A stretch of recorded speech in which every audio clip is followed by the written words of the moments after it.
I understand you had an interview over the weekend saying that we are not yet in a crisis situation despite the increase of the oil prices. But then, in an ambush interview last Thursday in Bataan, the president himself used the term crisis. He said we had to accelerate all this because of the oil crisis that is happening. Itong problema because of the war in the Middle East. Pakipaliwanag po. Okay. Pag sinabi po natin na oil crisis, maliwanag din po ang sinabi ni Secretary Sharon Garin ng DOE. Na sa ngayon ay hindi pa kinukonsidera na meron tayong oil crisis dahil kumpleto po tayo at enough po ang supply ng langis. At nagpupursige po ang DOE at ang pamahalang ito sa utos na rin po ni Pangulo Marcos Jr. na hindi mawala ng patid, hindi mapatid ang supply ng langis o produktong petrolyo sa ating bansa.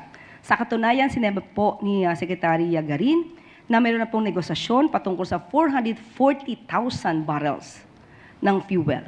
At sa susunod naman po ay mayroon 600,000 barrels na maaari po tayong maangkat. Ang sinasabi po natin na wala pa po at hindi po pa dinideklara na mayroon tayong oil crisis dahil nga po sapat ang supply sa ngayon. Most probably, according to Secretary Sharon, ang nagkakaroon lamang po ng issue ay tungkol sa presyo. Dahil alam naman po natin kung ano ang nangyayari na krisis sa Middle East. Ang nais pong sabihin ng Pangulo patungkol sa oil crisis, pinapatungkulan niya po doon ay ang oil crisis sa Middle East.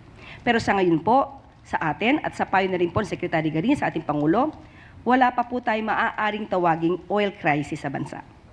Last na lang, Yusek. At what point can we say na we are already suffering from a crisis? Sa ngayon, hindi po natin masasabi dahil patuloy pa rin po ang pagsusumikap ng ating gobyerno na hindi mapatid ang supply ng fuel, ng produktong petrolyo sa atin.